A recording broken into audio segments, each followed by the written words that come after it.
I'm live. All right.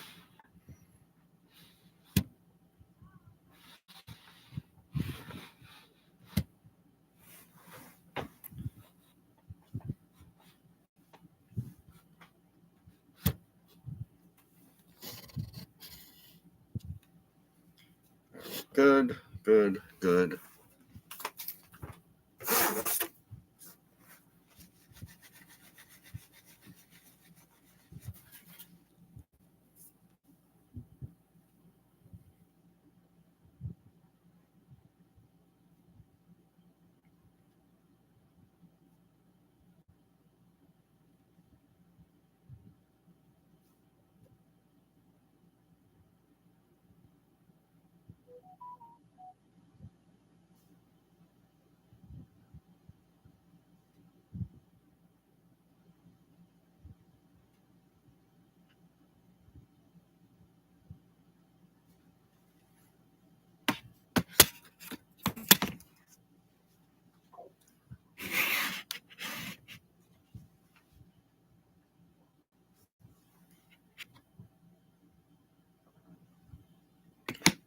Cameras above.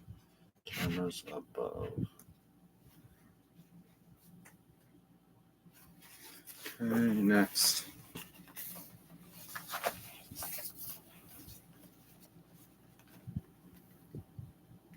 I am just setting up here for whoever. Nobody. Okay, nobody's in.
No, okay. I'm just setting up the studio here. I got 5 minutes. Okay, plenty of time. Okay, go back.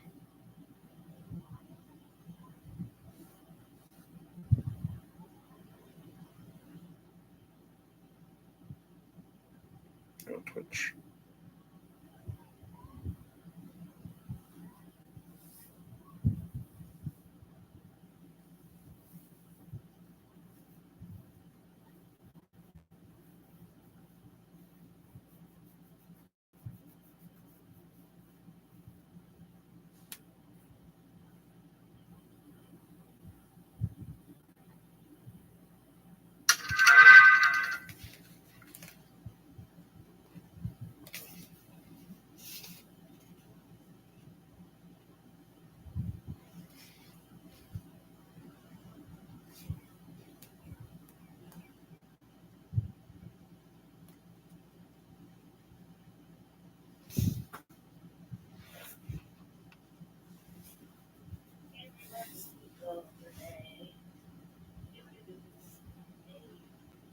Live stream. Okay. Live stream. Can that fit there? Nope. Open this up. Come on.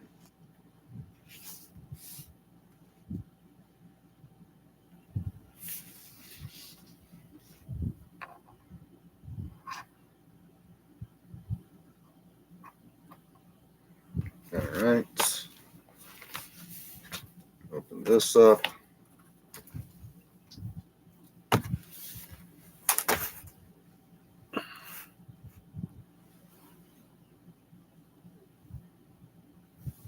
Offline. Why?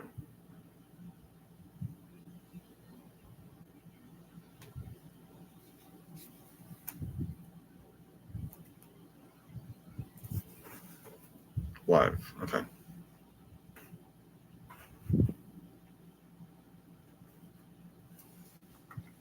All right. That's going 1, 2, 3. Twitch, YouTube, Facebook. I wish I could turn this down. I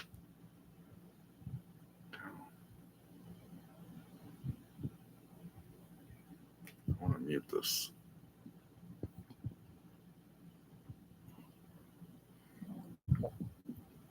Settings. Notification volume. There you go. Okay. Offline.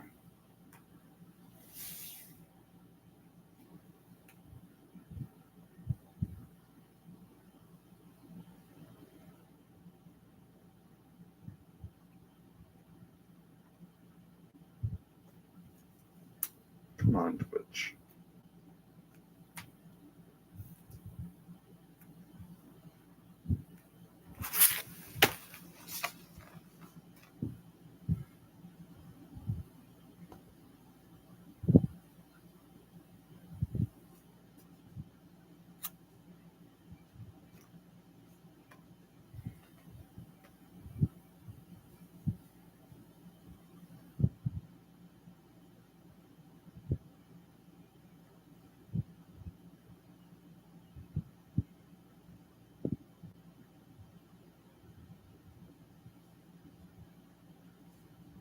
All right, fuck it. Sorry. Hot mic. TikTok.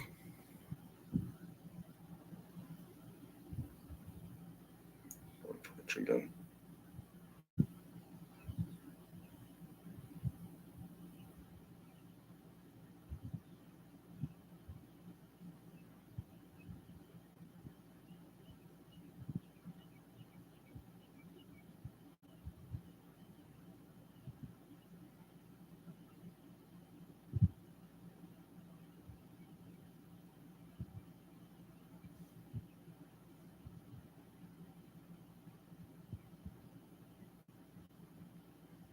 Nothing, I can't.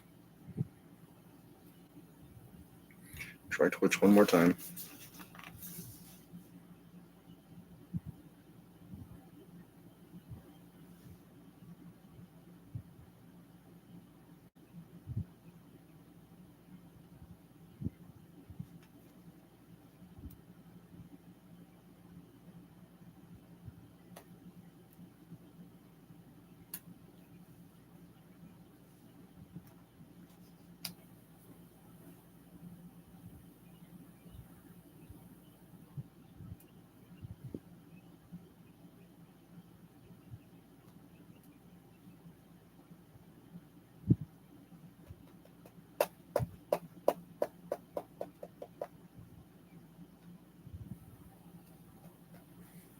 Damn.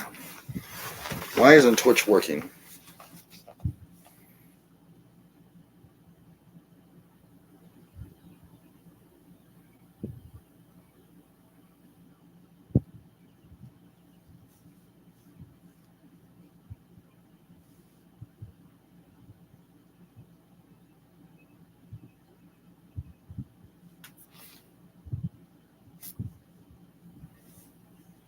All right, fuck it.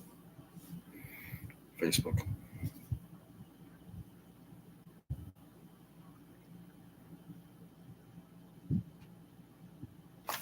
Oh, here, I can go on here.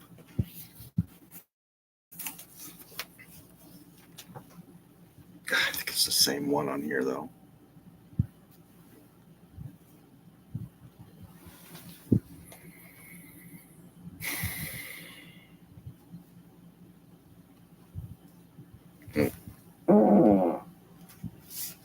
All right. I don't know why Twitch isn't working.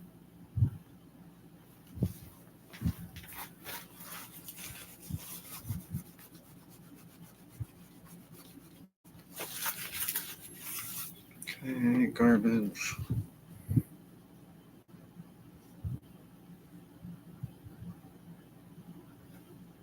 Screen duration.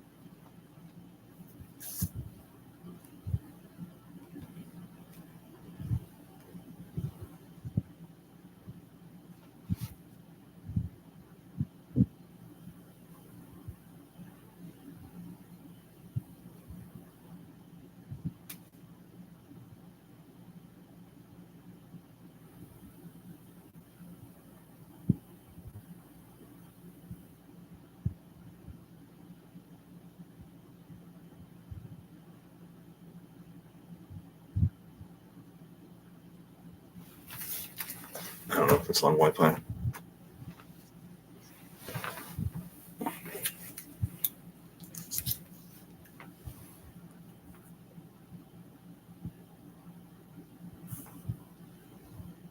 TikTok.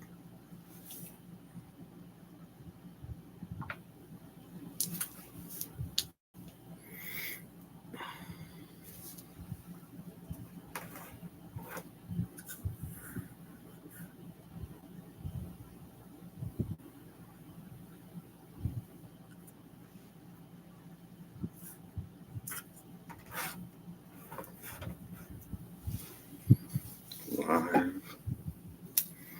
All right. Going immediately.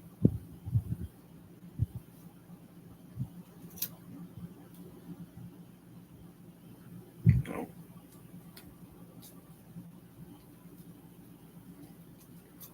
Oh, X.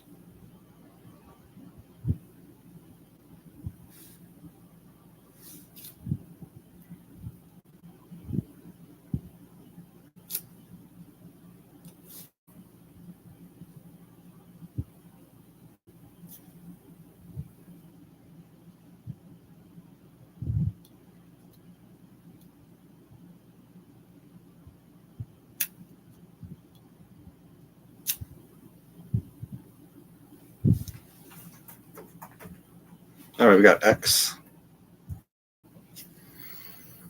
All right. I'm not going live. I am going to go back.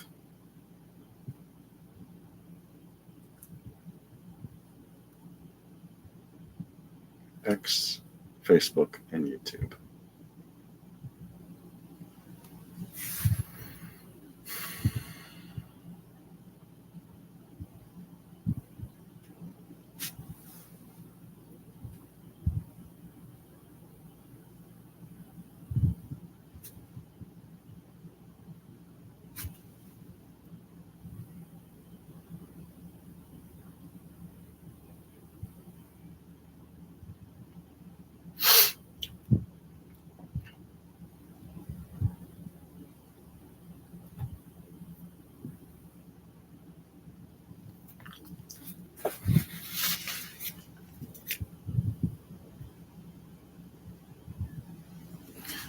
There we go.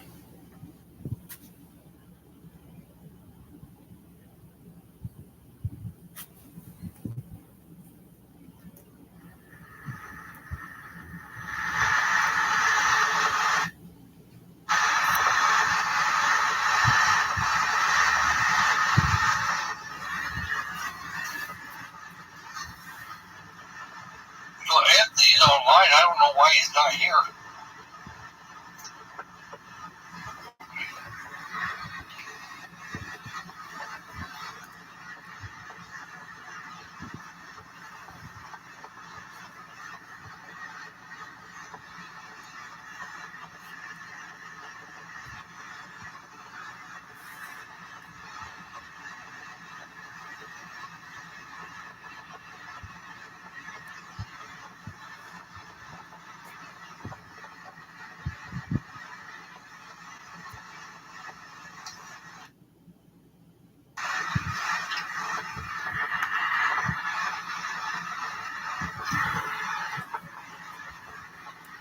Yeah, I am today because I'm not at home.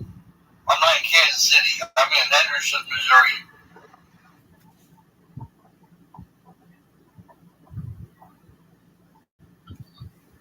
Karen, can you go see where Anthony's at? Right here. See if he's at another. Oh, there he is. Anthony, where?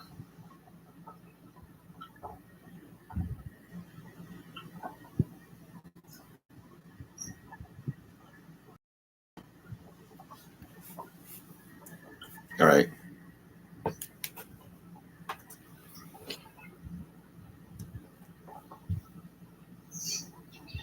I sent him an invitation, so hopefully he'll accept it. I guess I better do this too before I forget.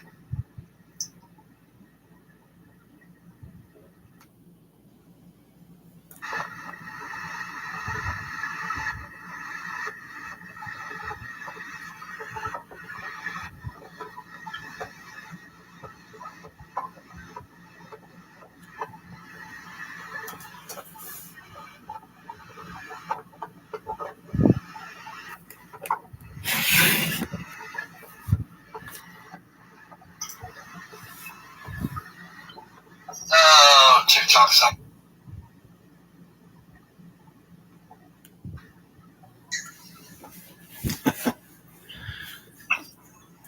All right. Hey, Anthony. Hey, how are How you? you doing? Fantastic. Good. TikTok. TikTok.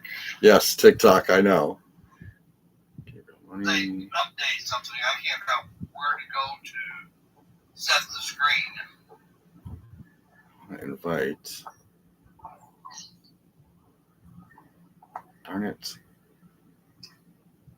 Cancel. Nope. Okay. Nope.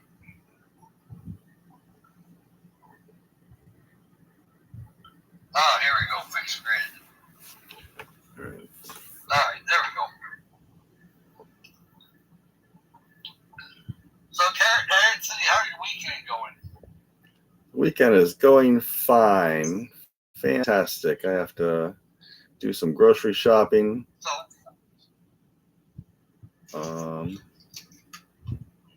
Probably do a commercial. Gabe the Great, Grassroots. I'm just inviting our people here.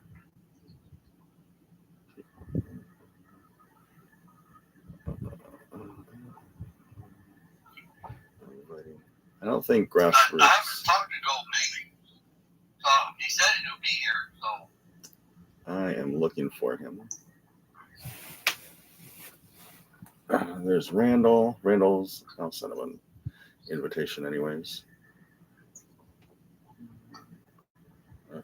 And for Colin. So, I'm going to let you, if somebody's on our thing, Yep. I'm going to let you make sure you invite them up. Just sharing it out right now at the moment. There's Alberti, Emily. Poor part.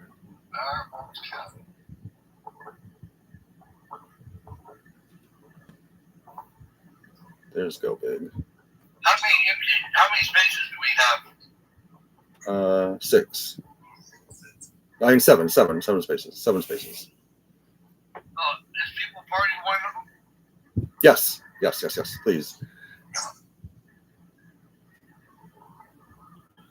Hopefully, I hope I didn't do something wrong.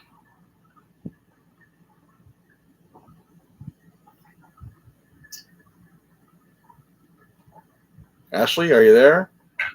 Hey, everybody. Hey, how are you? We're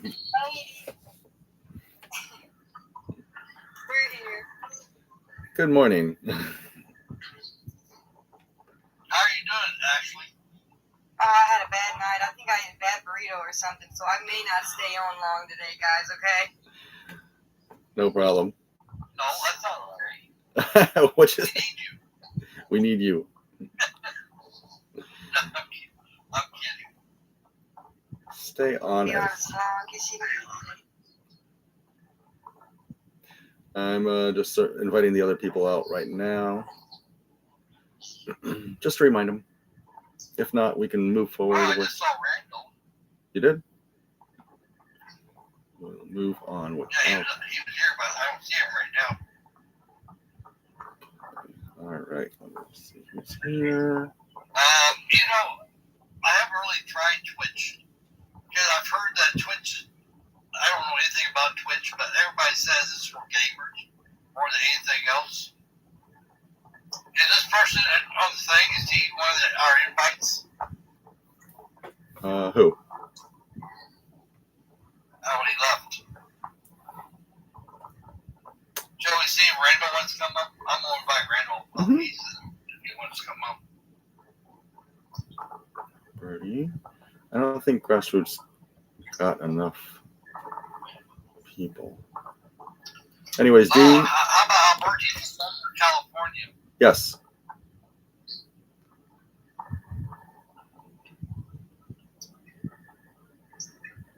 Okay, Grassroots. I guess you can come up. D from Justice for All Grassroots Party is here as well. Alberti for governor. Jesse, he's here. Come on up. I sent them invites.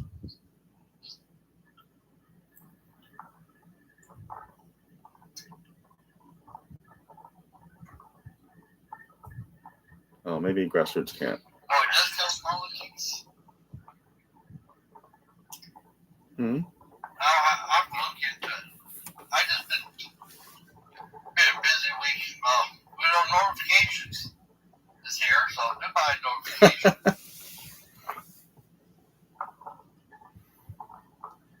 What time is it?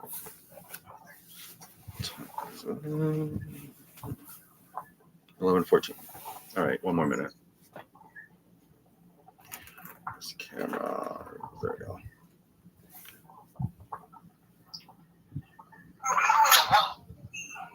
No questions? Are we waiting? Hey, is Xavier one of our invites too? Not that I know. Not that I know. Okay. We're just wait. I'm trying to bring Alberti and Dee from Grassroots Party, and Jesse Alberti, who's running up for governor in California, who are down in the chat as well. Bring them up. And it may be just us three.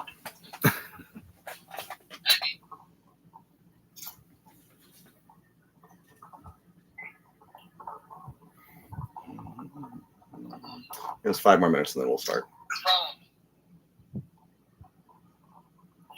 kind of keep an eye out for who's supposed to be here. Yeah. Okay. So you guys, I want to welcome you to our town hall meeting. I'm William Hunt, the host, and Anthony Rivas is really the co-host. We're trying to build an organization that unites the American people and unite the parties. And it's kind of like this. If you put 100 redheads and 100 black ants into a jar and don't bother them, they work together. But the minute we start shaking that jar, those two groups of ants feel like they're both under attack, and they will start attacking each other, killing each other, unliving each other. So the question is to us today is, do we want to be on the outside shaking that jar, or do we want to be on the inside of that jar trying to keep the people united? I want to be on the inside. I don't want to be like a Democrat or Republican shaking that jar trying to keep us divided, but uniting us as a group of people. So, with that being said, since we don't have a moderator, People Party, do you want to introduce yourself?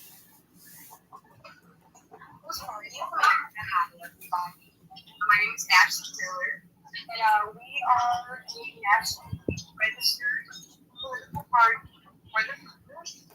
We are here because we want to be the table that people will have a seat at. So normal people having a voice, so we registered. We got approved by the IRS, which was a big surprise for us. So we did 8897 and got approved. And then 88 Form 8870. And now we are a nationally recognized political group. And we are here because we want to bring unity as well. We want to make sure that after the all of the chaos, that unity is able to be shown. And we want to be able to let real people have a voice again. And so that was the only way we felt like we could have a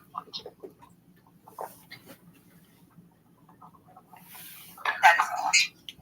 Okay, thank you. Anthony, if you want to say anything, you can. Sure. We're here to form an umbrella, a collaboration of multiple political parties and organizations to push out grassroots candidates like ourselves, to give them, not us, but you guys, a voice in Congress as well, and bringing you back to DC, restoring some. I was looking over some points, common sense and some sanity and accountability back to DC. We need citizen legislatures.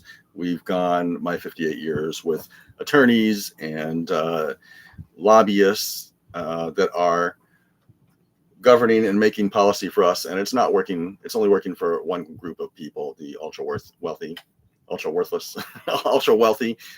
So that is what we're doing here. We are forming alliances, and because that's the only thing that will substitute for millions of dollars like our opponent has here. So we're welcoming. Everything is going well. It's working. It's working so far in the past 7 months here. And thank you to Ashley for standing with us as well. Dylan, who I have to invite her from the Liberty Network. Dee from the Justice for All Party Grassroots down here in the chat. And as well as Gabe from the Pro-Human Party and Mr. Forte. We are continuing to speak with him and keep him in the conversation as well from the Populist Party. We hope to bring all of you back to the seat at the table in 2027. Thank you. So, Grassroots sent a message that he's trying to find settings to join us. Now, the problem is he has only 9 followers. So, Grassroots, you may not be able to join us because you may have to have a minimum. I think it's You may 100. not meet that minimum yet. I think it's 100. D is her name. Okay, so just, I tried to get you as many as I could, and I will continue to do that and push your message across. D is her name.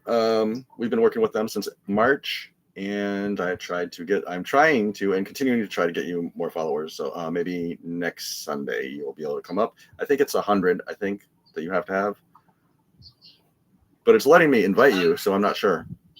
It says invite when I don't know. But thank you. Right, I sent an invite too.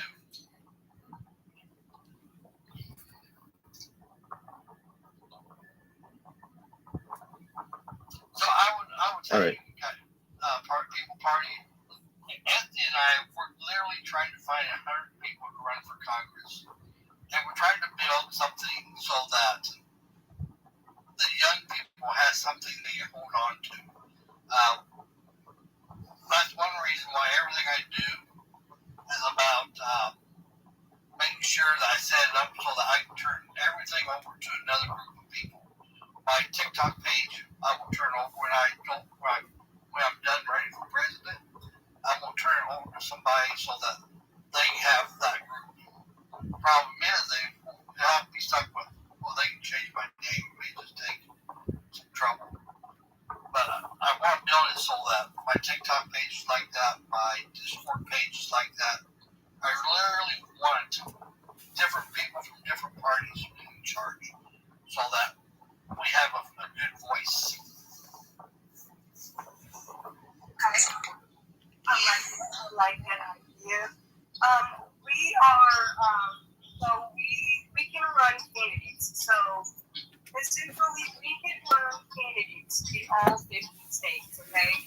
There is, signature requirements that we've seen that are required per state, per county, per position. It all kind of varies per state. But essentially, People's Party of America is that any real person, citizen. We don't support any PAC people. We don't want any politically kind of funded people. We won't support that whatsoever. We'll support. We don't take any money. So we've done everything that we've done out of our own dollar. Okay, so we've even created a new TikTok. It's coming. I should be done with it by next week. Called First Amendment Free. So that way, when they try to silence us, we'll have someplace else to go, and we won't be stopped at all. So we're the IT. We can help with IT. We have national recognition. All of the paperwork is already done. Even the bylaws is already set into trust. Everything is done. I even opened the people's asset vault in trust already and got it taken out of this non-fictitious person and put it into its real entity. So, we are set up and ready to be utilized in position however you guys may need us. We just like to be kind of the background, never the face. Okay, so are you trying to get all access under your party's name for all 50 states? We are allowed all access. So we are essentially allowed to do fundraisers now. We are allowed to do fundraising and we can run candidates. I've already been approved from everything by the IRS. Okay, so that means you get ballot access in all 50 states. Correct. When you collect the signatures or pay the fees or whatever. Right. Well, it's signature and fee. So as long as the candidate has the required signatures and the required balance requirements or the funding that the state requires, essentially, yes, that candidate can run under us. Free and clear. Right, but do you have ballot access? We don't have ballot access until we have signatures. We have been telling people that we have a ballot access change.org petition that we started so that we can get ballot access. You have to have the signatures to get the ballot access in whatever county that person is running for, essentially. All right, so like the Independent Party of Alaska, they have ballot access and they don't have to have a candidate running for that position, but they do have ballot access.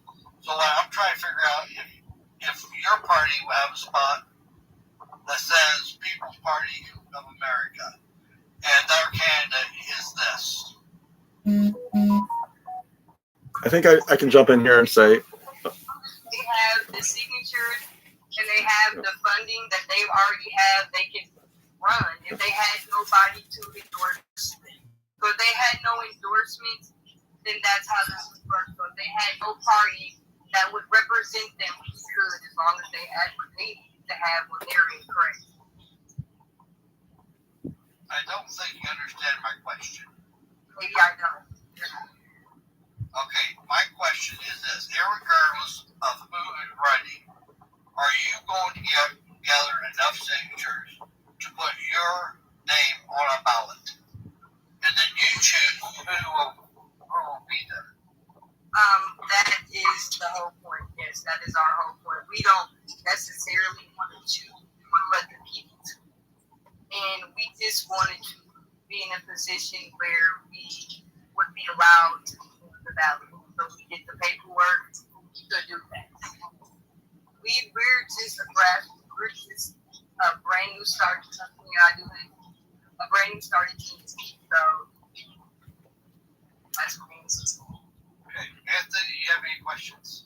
no, I just wanted a little clarification for you, William. If you have enough signatures, or you have enough money to pay the fee, and you've been registered, you can run as a people's. You would be able to run it underneath their ballot line. For me, if I had enough, because in the state, at a state level, it's different.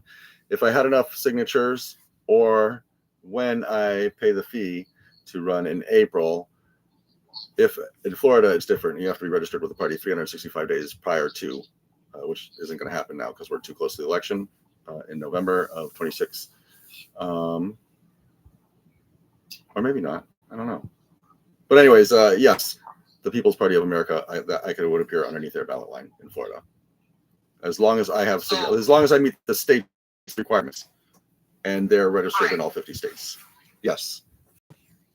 You need a candidate. The candidate has to collect the fee, the signatures, and the party can help, but generally the party doesn't have 50 people in 50 different states. They're a national for startups, anyways. But it's the candidate that collects the signatures and pays the fee. And again, the party can help out with that if they're in the position to.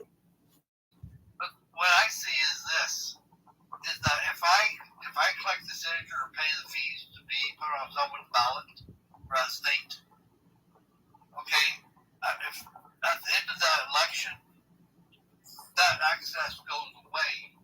And so what I'm trying to figure out is, yes, it will go away after the election. And then you have to start all over. Yes. Now, what I'm trying to figure out is this. I'm trying to build something so that the People Party will have ballot access even when I'm gone or when you're gone. And this is why I know they can get their name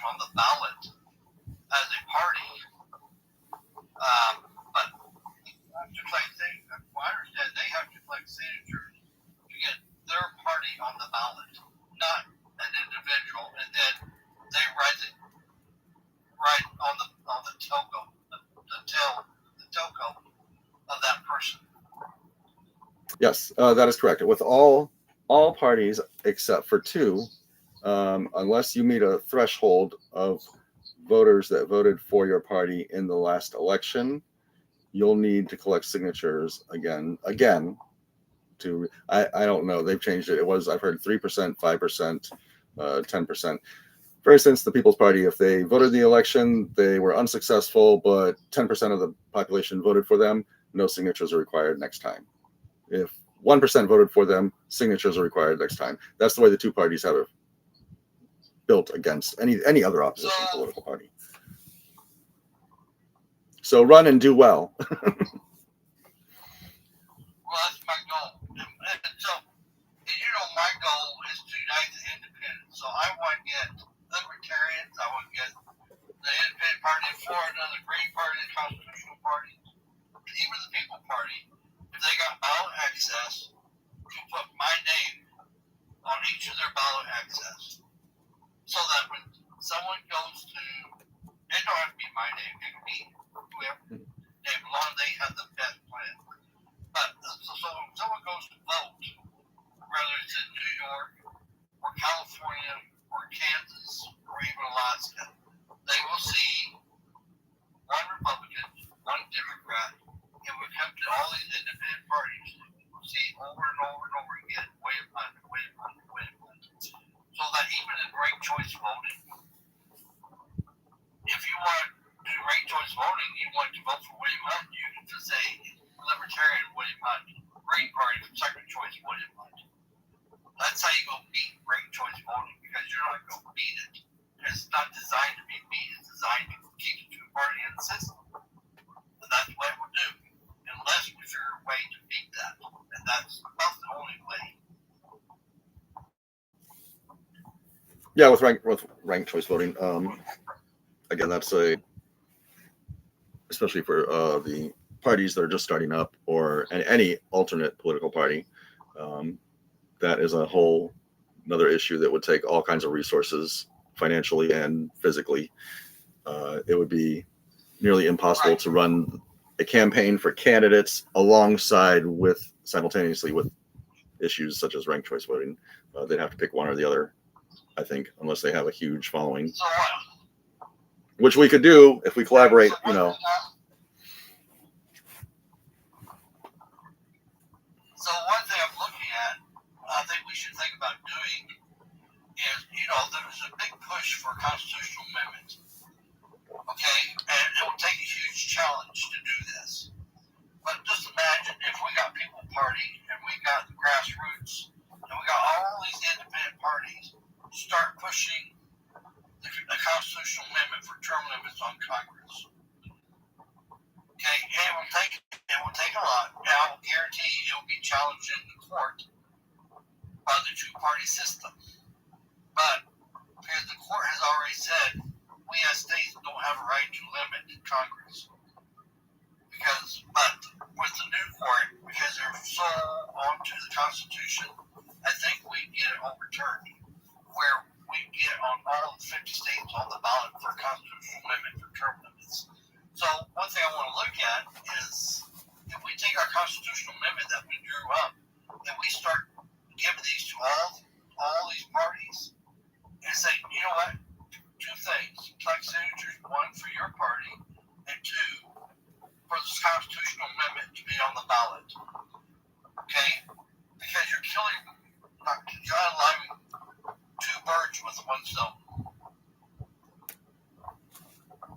Oh yeah, you can have one year petitioning. You can have 3, 4, 5 clipboards. Sorry about that. Yeah. When you're petitioning, you can have as many clipboards as you want. You need separate sheets. You can't use one sheet, from my understanding, and hand one sheet of signatures in. But people can sign more than one petition. However many clipboards you can carry in your hand when you're petitioning, right, or set up outside grocery stores or whatever. We did when we collected signatures. We went door to door, which took forever, and then we just set a table outside of a grocery store that was friendly to us and let us do that. And we collected most of our signatures. That was only 2,500, and I had 12 people helping me. So that we're not going the signature route. That's impossible. We needed like 35,000 signatures here, so we're just going to pay the ransom from the Crown in April. Right. So just, I really wish you could come up. Who? But, so what I would really like to see starting really soon, because we have the constitutional amendment pretty much drafted up from what the American people want, not what the Republicans want or the Democrats want, but what the American people want. And I would love to see, like, the People's Party of America, Grassroots, and all these little independent groups join together and say, you know what, Grassroots, here is my thing, I need ballot access. And Grassroots should say to People Party, you know what, here is my paperwork to give me ballot access. Here's the Constitution, constitutional amendment for term limits. We get people to sign the Constitution and then get them to do all these independent ballots or independent access for the people. Okay, but the key thing is this: People Party and Grassroots, you cannot put into your bylaws that if they're not registered by your party, they cannot be on your ballot access. That's one of the problems I'm going to see with libertarians, because libertarians says you got to be a libertarian if you want to be on the party, and that keeps us divided. And that's what we got to break, is that division. That's a good point. Yes. Go ahead. We created a set of bylaws which I can send to both of you. I can email you the bylaws that we created. And once again, this is for all people. People's Party of America is for all people. We're not just for a certain group. We also want to say we also feel as well that on the ballot financially is also the easiest route that we determined as well, that you just pay the fee and get it done and over with that way, which is why we're allotted fundraising, which is why we got approved for fundraising. We just haven't fundraised because we don't have the backing in people yet. So we're just building and growing, and so it would be no point in me running a fundraiser as of yet when I don't have a clear backing. I'm just growing and moving in that direction, but I just wanted to make sure that there was something in place when it was necessary. Right. And I think Anthony and I were both trying to build this so that it lasts for the next 250 years. Because we're not going to be here in 250 years from now. But if we can build it correctly, it will be here for 250 years. Yeah, but I just wanted to, when we reached out to the Libertarian Party here in Florida at a state level, we were told there was interest, yes, but in their bylaws, and I think the Green Party as well, because we reached out to both of them on different levels, local, state, and national. Yes, they liked our platform. They liked us as a candidate, but their bylaws said that they could not endorse anyone unless they were registered under that party. It was internally within their party. So that was the stumbling block, I guess, that we ran. We reached out to the Forward Party. They were waiting till the end of summer, I guess, probably now. Maybe we'll reach out to them. They wanted to wait and see who was all running before they made a decision. And we reached out to the Ecology Party here in Florida. I guess we were a little too aggressive in our platform for them. So they are going with no one. And we reached out to the Democratic Party as well, softly right now. So, Anthony, do you think there's a way that we can have a convention? And I don't know how we can do this, but have a convention of all the independent parties. Say, you know what, you guys, we need libertarians, we need the Greens, we need the Constitutionalists, we need the independent party in Florida, we need the independent party in Alaska to all come together, and we could do it on a video call and get us all to talk together to say, guys, we need to change bylaws because we got to unite us. If we don't unite us, we will never, ever break the two-party system.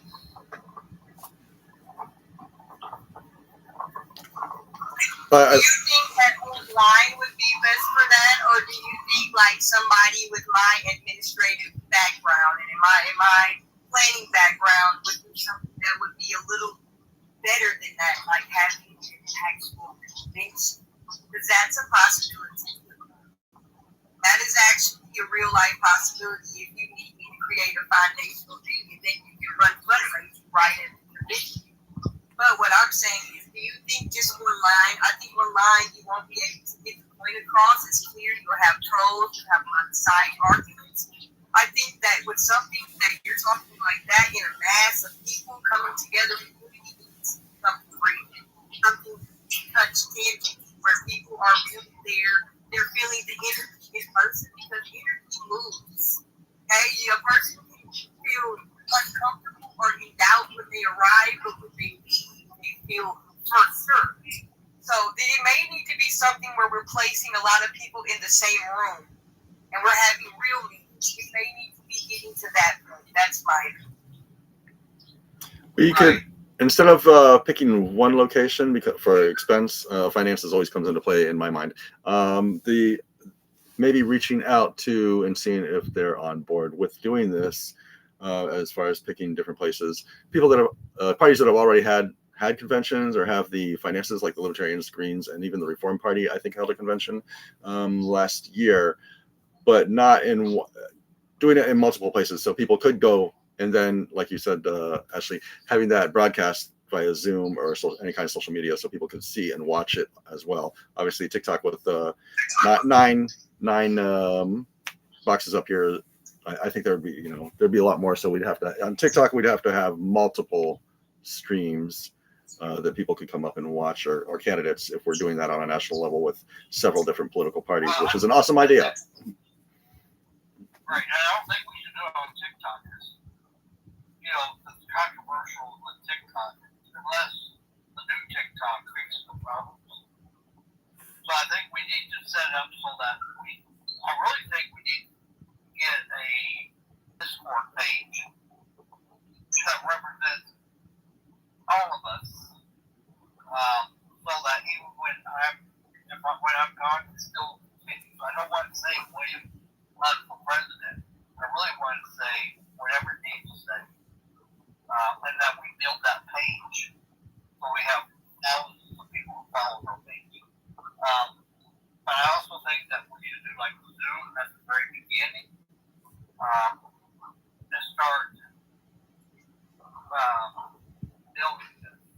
Well, I had an idea as well, and it was called basically a Congress co-op tour, and that's basically we're linking with a bunch of different communities, interest people who are like-minded like us, and we're doing a barter and trade deal where we're using backyards, we're maybe having block parties, or we're having intercultural deals where we're going to communities with like-minded people from TikTok, and we're doing what's called a Congress co-op tour. And that's where we're going with real people, not like a huge convention like the Democratic convention, but like a backyard party.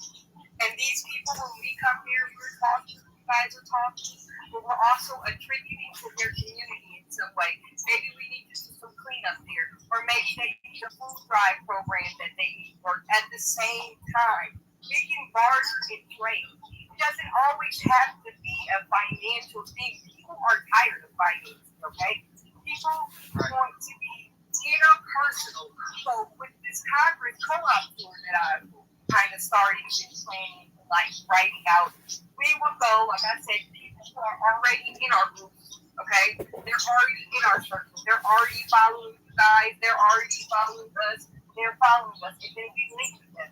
And then we go into their community. We either play one, a backyard party, a block party, a community event, something like this. This is where you're getting real people in school settings, out of box moves and out of the spaces. While we're able to talk to politicians and candidates and political parties right there. They're able to redress their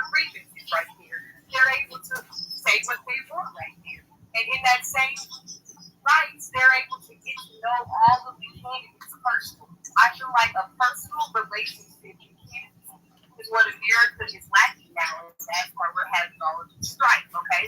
And so people need to know who you are now. And so that's going to take going out into the real community. That's going to take you being able to go into all the communities, not just some. And so that's how we will be able to get it out, okay? Go be interpersonal in the community. Go address communities firsthand. If a community says, "Hey, look, our buildings are dilapidated. We need some eyes. Go there. Go there and throw a party, so that the city can see that we threw a party at a dilapidated building that can be used for a homeless shelter or a rehab. Go there. Go to the next building. Go to the next place. Every single place. That's what People's Party feels. That's just our idea. That idea sounds really in line with Jeffrey Cooper from the Party, who's another partner of ours as well. Almost verbatim of what you said is what he's mentioned in the past as well. Yes. So, and I think what it would take is that every party, we collaborate together with every party. So, okay, People Party, you go do this date, and then the grassroots party collaborates with you. Say, okay, we'll go do this in our state. So we're tackling from multiple angles. We can't do the same thing. We need to be from all different angles. And that's one why. If the People's Party of America we can be anywhere that we're needed, as long as you give us 7 days notice. Okay? As long as you give me 7 days, I can financially get it. So, and afford to be. So, just let me know. Okay. Great. So, Alberti, you want to introduce yourself? Sure thing. Jesse Alberti. I'm a resident of California. I am running for the governor of California in 2026. Currently, I am a state employee. I cannot discuss lightly where I work, but it's easy to look up.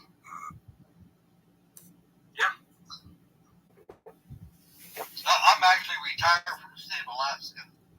Okay, awesome. So,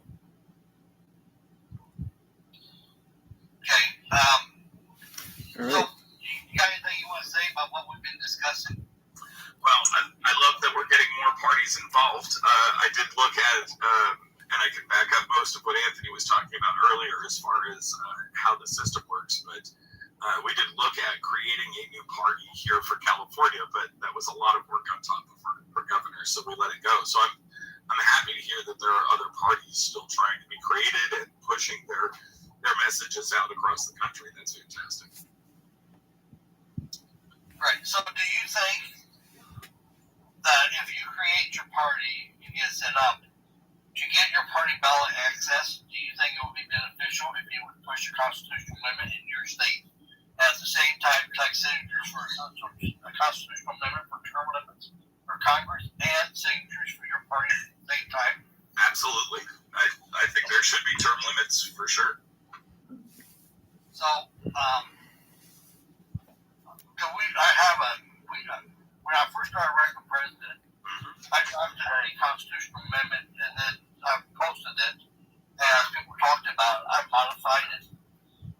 So what I have is what the people say they would like to see in a constitutional amendment. If you want me to share it with you, Please. Send me your email through privately, not through here. I'll send it. And then I will share it with you. Excellent. All right. I'd love to read it through. Okay. But I would love to see us start pushing it. And I will tell you, I do know that it will be a huge challenge to do this. But part of it says once three-quarters of states ratifies this, Congress must implement it. I think it's three-quarters of states have to ratify a constitutional amendment. but I think it will be challenged in the court system. But I think if the people voted for it, and we get the 3/4 of the state, it got challenged in the states in the court system. When it got to the Supreme Court, I think the Supreme Court would overturn their ruling because they're notorious for overturning their previous rulings right now. And I really believe, Republicans want it, Democrat says they want it, but no one takes action. So we, the people, need to take action because we're part of the checks and balances. So send me your email, and then I will find it and send it to you. Absolutely. Now I know changing the term limits will help, but I also think there should be some limitations on how many offices somebody can run for nationally as well. I think there should be a term limit on how many opportunities you're allowed in a seat.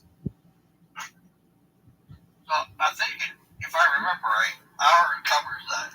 That gives a total of so many years Of service. That's excellent.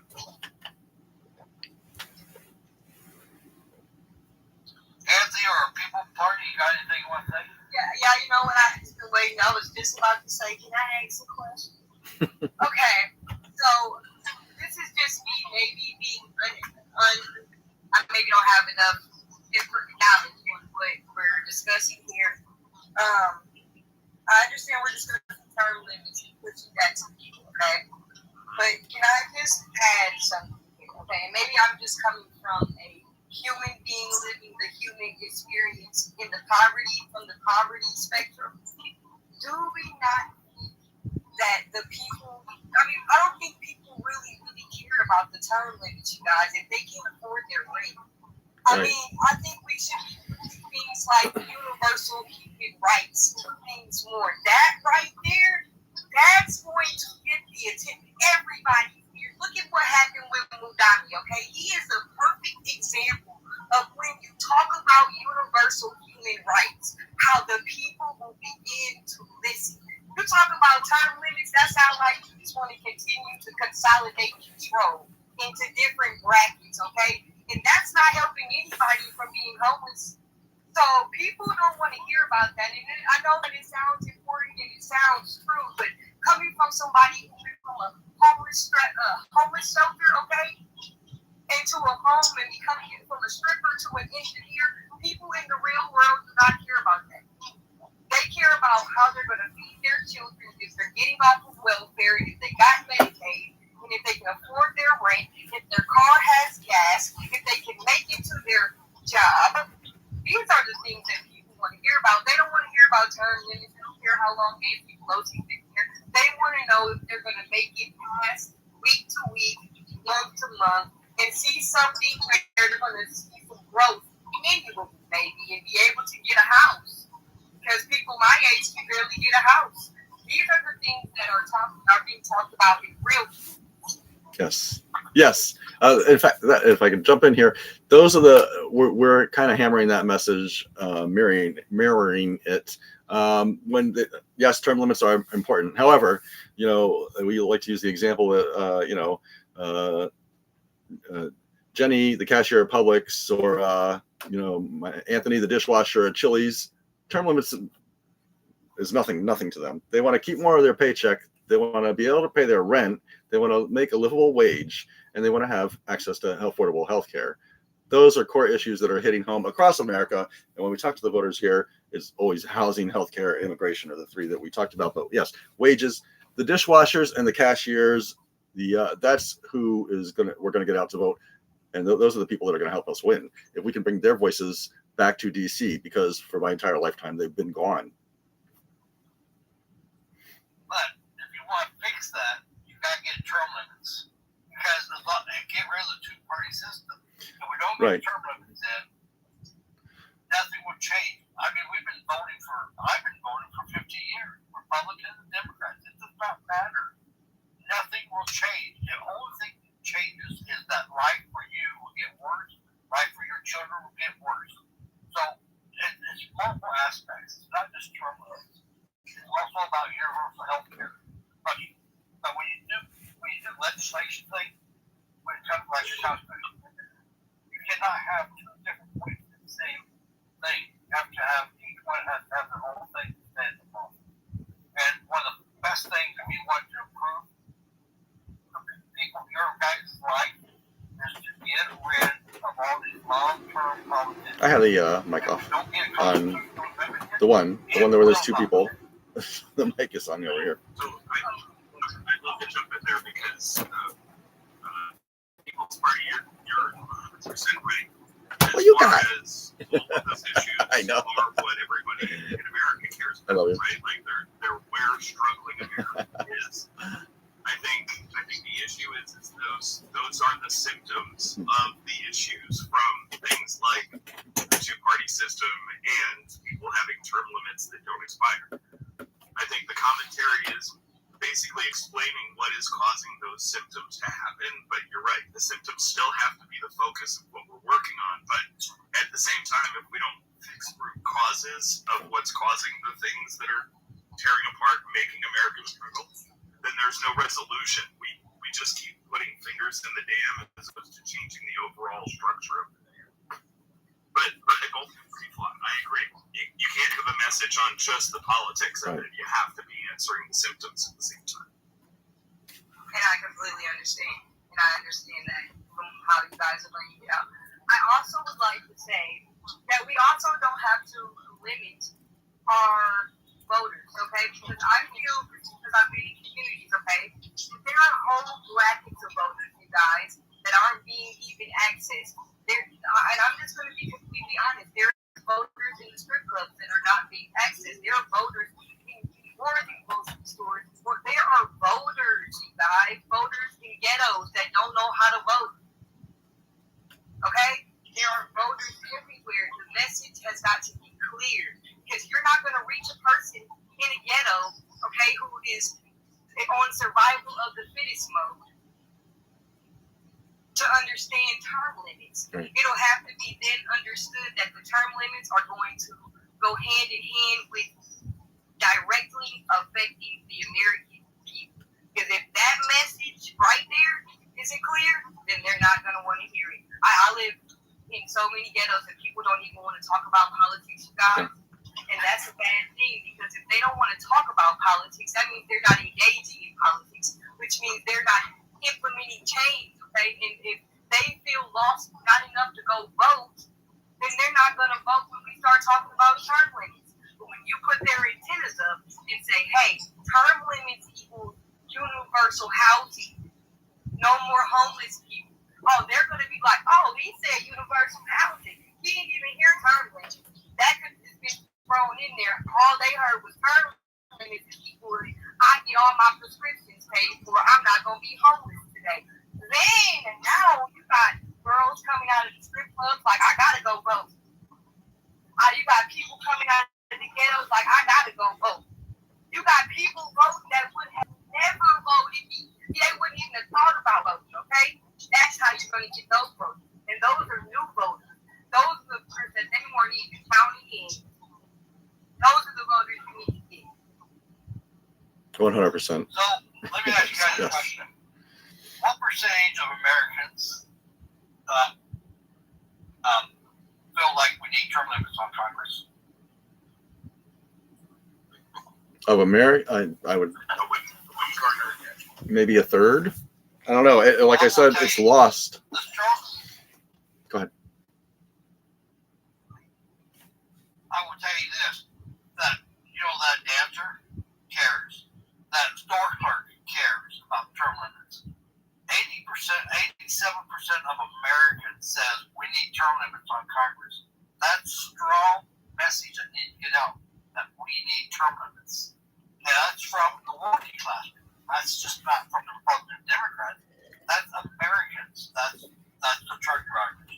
That's the waitresses. That's the dancers. That's the store clerks.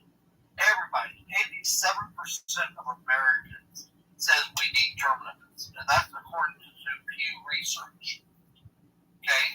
So that's one reason why I think this message needs to get out. And that's only one part of the puzzle. Everything we talk about is a piece of the puzzle. Term limits, affordable housing, universal health care, they're all just pieces of the puzzle. We need to start connecting those puzzles together, you guys. And that's what we're all about. That's what Anthony and I are about. Start connecting the puzzles. So how about, One piece at a time. I think also we could, there's, for example, there's 4 of us up here. William handles the message of getting out term limits. Maybe Ashley and myself hammer more local, rent, keeping more of your paycheck, lowering taxes, housing, and Albert, Jesse down there handles whatever is local in his area. And we push those out as those are all the messages that we want. It's all the legislation or the all things that we plan on doing when we win our seats. Instead of going with just one message, it's all of us, because like Ashley said that also that lost. So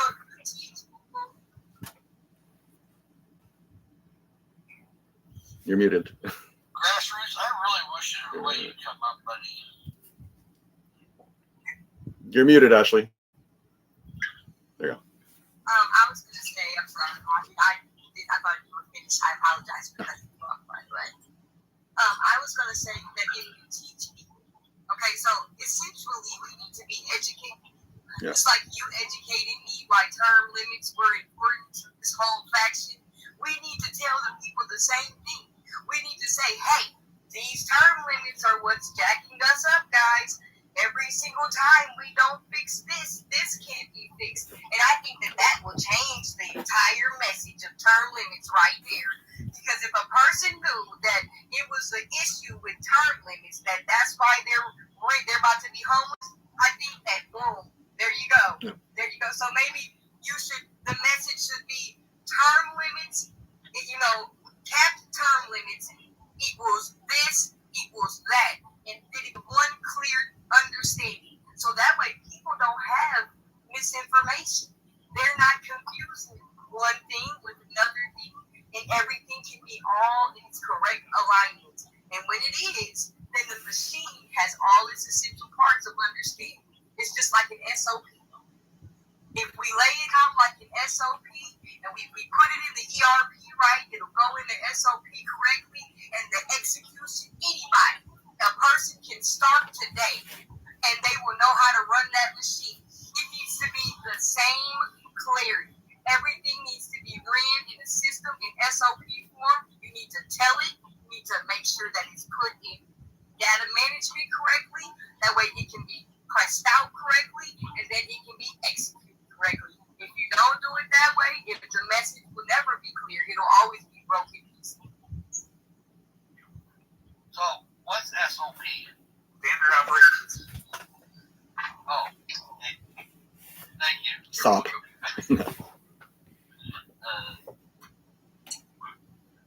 I apologize. That's engineer. I'm a junior robotics engineer. That's just engineer talk, guys.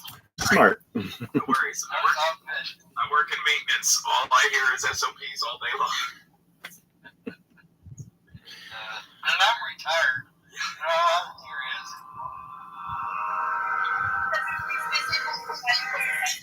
Okay, everything is designed and fashioned that way. Then we can do a BOM, which is a bill of materials. If we do SOP, then we know what we need for this event, okay? And then in that same thing, now we're knowing, okay, we can run okay, so let me slow down. We can one game plan. We put that game plan into an SOP and a bill of materials, okay, a BOM. You run that same game plan in all 50 states, execution-wise. You don't even have to be there. You know why? Because that SOP told that community leader exactly what to do. You didn't even have to be there. But they knew exactly how to execute it because you wrote that order of procedures in a way that it was easy. Anybody could do it. That is how you fix it, guys. You put all these different things into one thing so people can be taught efficiently, and then they will get a great understanding of what's going on. People don't have an understanding, and so they don't care. Ashley, have you spoken with or reached out to? Have you talked with Dylan from the Liberty Network? Because what you're saying, it's kind of what she kind of in her wheelhouse, putting things together. She's putting stuff together for candidates, but like you said, as a platform of what the candidates are going to do, easy and simple to understand, because education is also coming into play, where the two parties will never educate the voters about, they don't want to, about other choices, term limits, etc. So I just wanted to throw that out there. Who's our partner, another partner of ours as well, as the Liberty Network. Dylan is her name. So Anthony, I would really like for us to start a Discord server. Yeah. Yeah. That we're all with a name that describes all of us, so that we can build this and we continue to have a discussion. Because having a discussion for 2 hours on Sunday would not help us. But we need a place where we can talk. And party, if you want to do it, that's fine. But where we can talk and have discussion ongoing all week long on how to get this done. Yeah. Like That's Nepal. easy enough to do. Like Nepal did. Yes. You want me to put one together? Yes.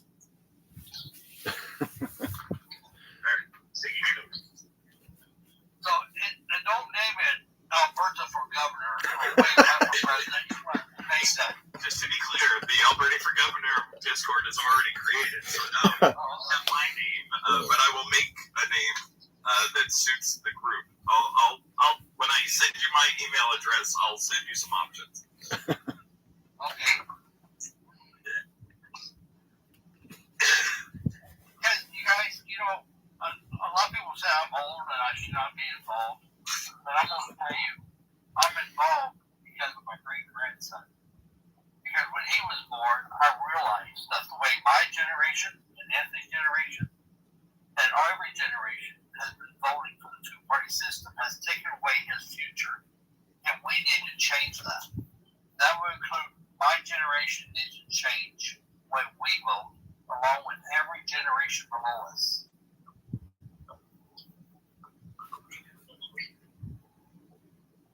Yeah, I'm not as old, I'm assuming. It's unfair, but you've got the big He's got the white beard. so I'm going to make the assumption anyway, right? But yeah, no, my kids are 16 and 17 at this point. I mean, that's why I jumped into what I'm doing. It's the same reason, right? Like, is it Ashley from the People's Party? Did I catch that name right?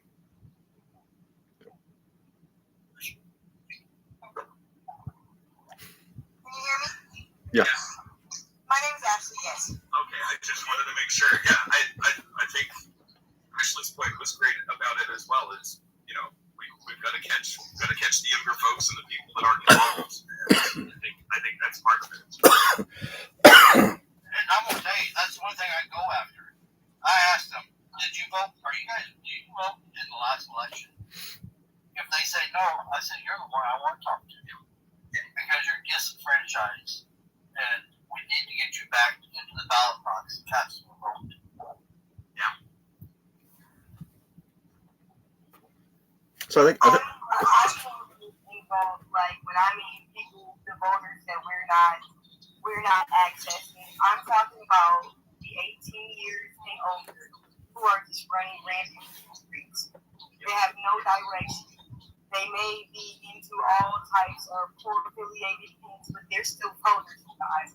And their life is still a mess because of the way the economy is.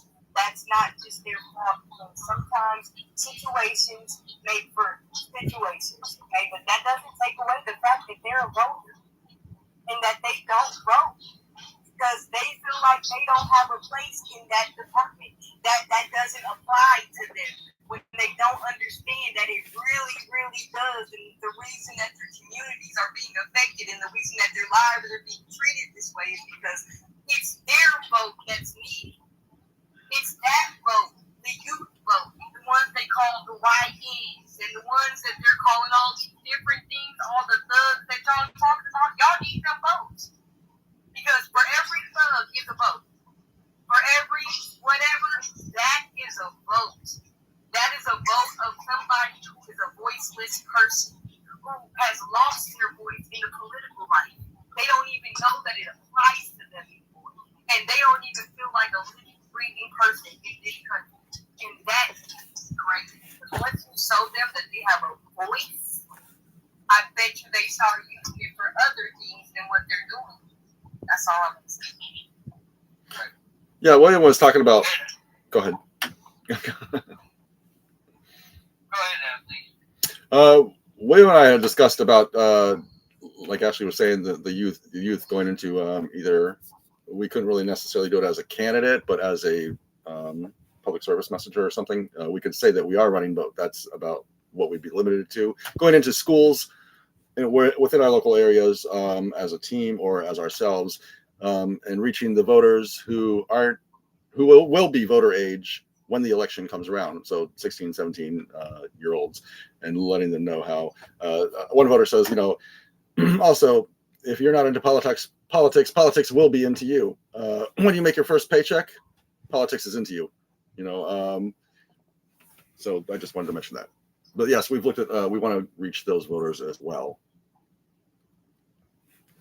Right. And Anthony, funny, that was my exact point I was getting ready to say, how we were trying to start a program for the juniors and seniors in high school to talk to them about getting involved, changing the way they vote, and letting them know, what, there's more than two parties.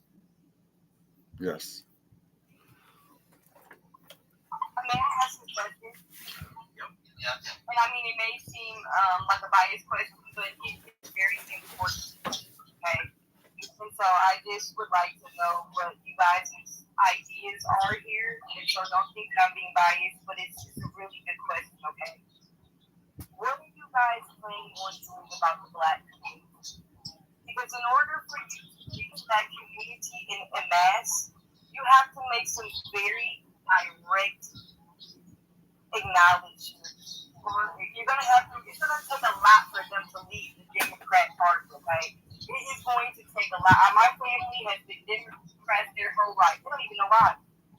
It would be very, very hard for you to take a Black family away from the Democratic Party, okay? Even the ones that are voters, right? To move them from a generational party would be almost impossible unless you were able to speak their language. For you, what language are you guys preparing on to have influence in that community? Because that's my community. And I know that it's going to take a lot for you to be able to pull them from their like a political group. Thank you. Okay. So, do we know what land you have that's going to represent 20 matches, 1,000? So who wants to answer? I will. I'll jump in. Because I'm fine to take it. Oh, go ahead. Go ahead, Anthony. Reparations is definitely got to be part of the conversation, actually not part of the. It needs to be acted on now. We're not a candidate. We don't hold an office, so we can say what the Democrats talk about and why people are still with them for 58 years. It's such a recent time in history. We're only talking about 200 plus years that happened. It's not going to go away. Reparations have to be on the table now, whether that's financial, some kind of voucher for schooling, healthcare, or something with all three. That needs to be initiated immediately. Our platform eventually has those programs for everyone, but we could start there immediately by giving them free schooling, rent vouchers, housing vouchers, something that we've looked at ourselves. Not when the election comes, because we're not going to see it. They're going to run the Democrats, like she was saying, they're going to run on these issues, but for 58 years, if they wanted to do, if any party, any of the two parties wanted to act on those, it could have been done by now. Like I said, this is 200 plus years now, all of our lifetimes. Nothing's happened. It's been talked about. That's the part that needs to be changed. And it's not going to change with continuing with the same road that we're on. So that's our issue. That's what's on the table, and we'll incorporate that into our platform as well.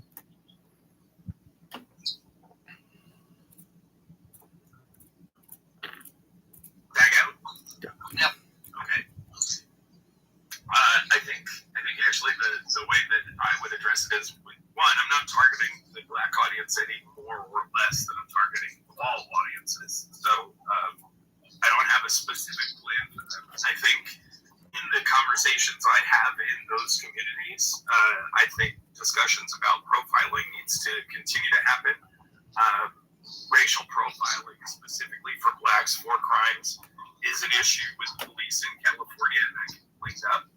And the prison systems for California and most of the rest of the United States, the same process, right? Like, we need to look at our legal system and our detention system to see where we can cut those things back, because we are taking the black community and putting them away so that they are a money-making factor for other companies, and that's what needs to be aware of. Like, the public needs to be made aware of that, and it needs to be fixed.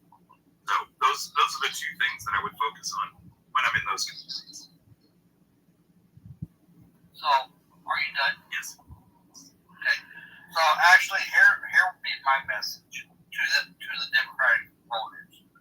In the 50 or 100 years that you and your family have voted for Democrat, have they truly improved your life? And the answer to that question is no, they have not. Because they're the same two wings on the same bird. They just go left or they go right. But in the end, they end up in the same spot. I literally just drove down a highway that was as crooked as I don't know what to say. But you know what? No matter if you veer to the left or you veer to the right, you know what? I still end up at Knoll, Missouri. Still, it didn't matter about all those turns. They end up in the same spot. So my message to really all voters is, one, if you keep voting for Democrats, nothing will change to better your life. Because it hasn't done it in 50 years. So it's not going to do it in 54 years. But my message to them would be this. You know what? You guys want a better healthcare system? Look at my healthcare plan. If you want to have Social Security when you hit 65, look at my Social Security plan. If you want to have a safer America, look at my immigration plan. Because all these little pieces will affect you as the African American community. They're all intertwined. They don't have a choice. So we need to look at multiple facets of this problem and let them know. You know what? If you want to vote and fix problems, you got to quit voting for the Republican or the Democratic Party. It does not matter. Same bird, going the same direction. And when it comes to like housing, we need to fix that. But if the Republicans and Democrats haven't done it yet, they're not going to do it. Okay, their job is not to fix problems. Their job is to keep us divided. So if you want the division, keep voting for Democrats or Republicans. It does not matter. But it's all really about talking about fixing problems, global warming, or climate change, because all that affects every community. But you can't focus on one. You have to focus on all the problems and put those pieces of puzzles together for them. Can we express a generalized idea that we have come up for it, if you guys don't mind? Can we say what we thought that would be, just being in the community, just listening, just kind of hearing? So it is my determination that it just off the classifications of reparations alone, okay? If you look at you don't even have to look at polls, okay? Just look at the comment section, okay? Look at the comment section when you talk about paying reparations. That's not going to happen. If they can help it, reparations on the taxpayer dollar will never happen, okay? So what we've come up with is called reparative banking accords. And so since, William, you're considering president, and Anthony, you're considering House of Representatives, we need to implement a banking accord where we start going to these places of origin. So Africa doesn't mind doing business with us. We just had Africa in our White House, okay? We need to start coming up with universal banking accords where these countries can have a bank here. And in order for them to have a bank here in the United States, they pay reparations to their people. So African Americans in the transatlantic slave trade, we allow Africa to do international banking, okay? And then in return, Now we're not costing the American people anything. In return, Africa is paying reparations to their people. If Ireland wants to own a base for the Ireland indigenous slave trade, because that's another one. Well, if black people get it, then how come Irish people can't get it? You let these people start doing business here. I feel like the reason why we're not having or seeing these things is because the other countries who would probably be okay with paying can't do business on our land. And so, in order for them to do business on our land, they pay the people. Just like with Mexico, I have a Cartel Act policy. Same thing. The reason why we're seeing so much drugs and fentanyl and trafficking is because we're not doing international commerce with these people on a more scalable, evened out playing field. These are how we fix these problems, by doing equity in business within these countries. We start sharing and outsourcing, start feeding into their economies, and then essentially that will build our economy, and everybody's happy. Now Africa has paid African Americans for reparations. Now the economy is booming because there's money in the communities and money's there. Irish people are happy for their indigenous slave trade. Everybody's happy, and it cost us nothing. In fact, it brought us trillions. That's what we do. Let's go for it. I like it. I didn't know. I didn't think about that. I love the idea. I think big business will fight you tooth and nail because banks don't want to lose their own money that they have invested by letting other banks come in. But I love the idea. I think it would be a big fight. Then you sue them for their participation in the transatlantic slave trade. You sue them in their participation with their backing bonds on human bodies. That's a lawsuit that hasn't been brought to the table once. It's been brought, crimes against humanity has been brought, but hasn't once been that all the banks that were backed on the bodies of blacks and the blacks of the indentured Irish were sued for it. No, it wasn't. So if they don't want to see that lawsuit, I think cooperation would probably be key. Furthermore, what you tell Alberti, inequality in the policing, I think we have come up with a Judicial Equality Act, and that is where we're going to end color of law. Because where you're seeing that issue with the color of law policy, it is in policy. So once you remove the color of law policy, then we should see a lot more equality in policing immediately. So that's what we have to say.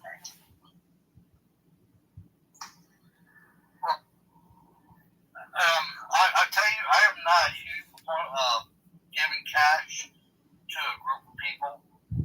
I would rather we figure out how to improve their lives. Because I think our forefathers did do a type of reparation when they implemented the Constitutional Amendment that gave them rights for citizenship. That was part of what they felt like was reparation for them, to make sure that they were Americans. And so my concern would be, if you look over history and time, let's say that was part of the reparation that Congress felt like was justified then. Now, 200 years later, or 250 years later, they're trying to expand reparation. And then 100 years from now, what will they continue to say? At some point, we got to stop to this concept that we got to reparate everybody. Because what about the Japanese people that we put in internment camps? What about the people who fought the Civil War, who family members died to give freedom to the slaves? Are we going to have to reparate all of them? At some point, we just need to focus on how do we improve the lives of the American people. Not one group, but all, because we're all in the same boat. I think part of the issue was it's in such a recent time. It's not going to go away. The things that were done to other people, our country is not like Egypt or Turkey that have been around for thousands. This has happened recently within, our great grandparents' time, and these were atrocities that happened here on our own soil. So it's still going to be talked about. 200 years is not a long time. That's not going to go away. People want something done. My grandmother worked on the walked with a limp was swept up by a tornado. She did not even see freedom until she moved to Indiana, okay? And she didn't move to Indiana until 1950. She picked cotton from the leg, and she could barely stand on. I've traced my family all the way back to the Cotto Farm, and that was only in 1870. That's not that long ago. I can explain to you. And I understand where you're coming from, Mr. Everybody is going to start wanting reparations, but that message is not going to go off well. People are going to want to hear that the people who helped, because you can say, oh, when we gave you 14th Amendment, and this is how you said it, so I'm going to tell you how I received it as a mulatto woman, okay?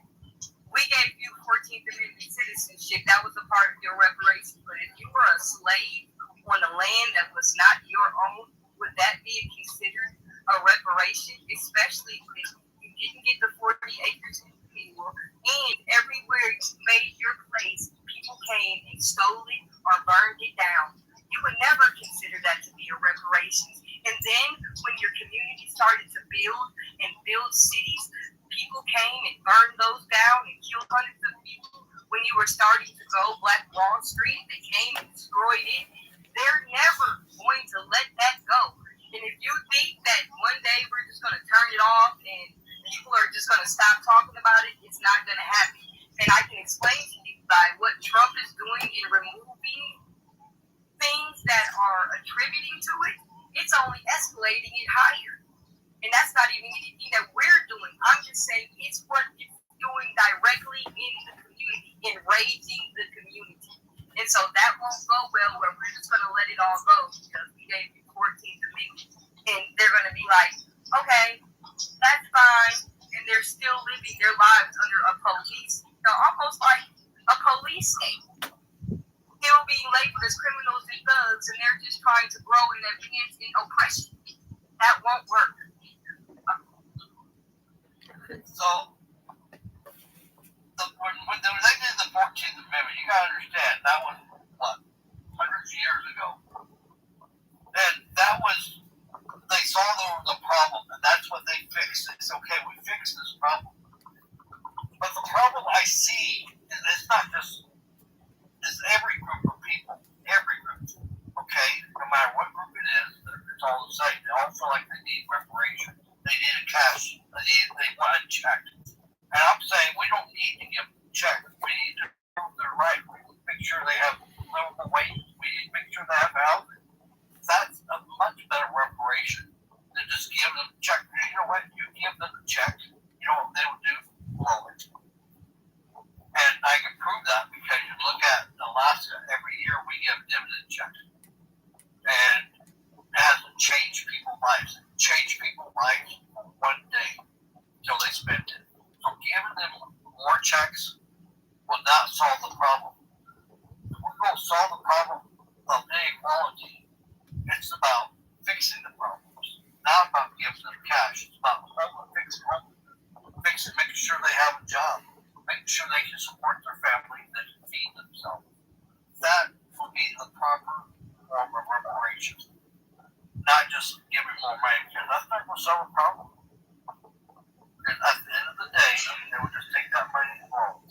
I challenge you. Okay, so this is what I'm going to do, and I'm going to say this. I challenge you. So, okay, since you're running for president, I challenge you this, okay? I challenge you to send out a mass email to Black communities and say that to them. Ask them would they prefer working, getting a livable wage, because this goes back to you thinking a livable wage is the solution. A solution to not livable wage you can't afford rent. That's just that, okay? But we're talking about something that has, you're telling them that you're going to pay them more on the check that they got to work for. It's not going to fix it. I challenge you to go ask them if they would like to get better wages or what their definition of getting the reparations would be. I guarantee all of them are going to send you more money. Because money is how you're going to fix this problem. I know you don't use this, but you can't determine how a person is going to spend the money that they get. Whether they blow it or not, it just boosts the economy. But essentially, you can't tell that person what will or will not improve their life. Well, I can tell you this. for 40, at least 45 years, we've been having dividend checks. And every year, anywhere from $700 to $4,000. But you know what? The vast majority of those checks have not improved people's lives. Okay? The vast majority. The rich, yes, you know what they do? They will invest it. But when it comes to the lower class people, all they do is they pay their bills, or they buy a snow machine, or they go out and buy a car. Temporary things that does not solve the problem.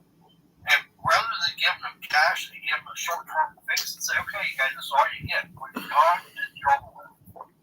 We need to come up with a solution that does not require thousands of dollars to each family so they go out and do whatever they want. But says, you know what, we need to create jobs that pays a good wage so that you can afford a house, you can afford insurance, you can afford your automobiles, you can afford whatever it takes for you to live. And give them a check one time will not solve that problem. They'll be back the following year bragging about the same thing, because guess what? They do that every year in Alaska. Every year, Alaska bragging because we don't get the full amount. And so, I mean, clearly, if you want to fix the problem, it's going to take more than just a cash payment. That won't begin to fix it.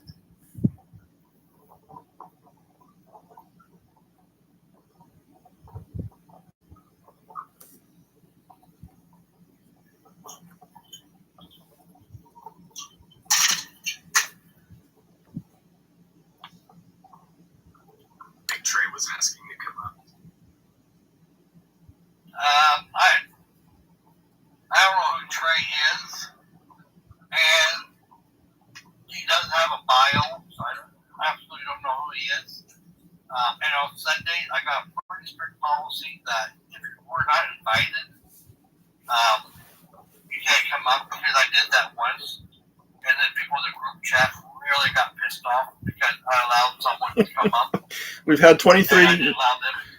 23 nice, calm town halls with dialogue and solutions, hopefully, and we want to keep it that way. Trey, if you are a candidate, or after the town hall wraps up, you're more than welcome to come up then. Right now, we're just doing candidates and organizations. But thanks for being here. We appreciate you. Yeah, we found we got to be very careful about just letting anybody come up.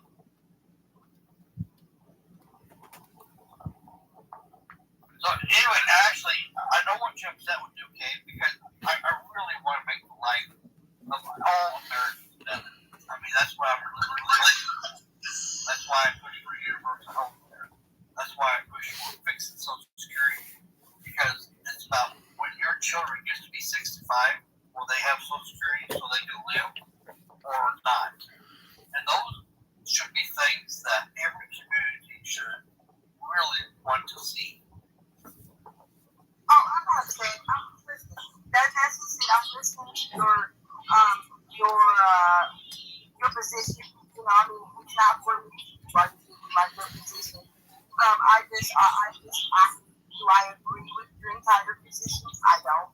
You know, and that's just me. That's my position. Do I think that position will impact the message? I do. I do think that it will. I don't think you have an understanding of it the way that I do, but it's just for me to give my position, that I would like to be a part of this panel and a part of this process, and a part of the group to voice of people.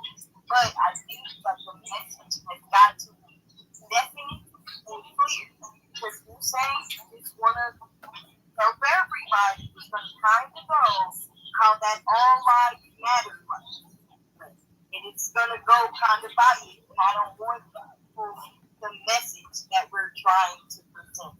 The message needs to be clear, and that message is that we're addressing everything in its entirety, not leaving things out, because if you begin to leave things out, then people begin to feel left out, or feel like they're not being addressed as well, and they're not being heard. And I think that you need to hear every by taking only individuality groups versus trying to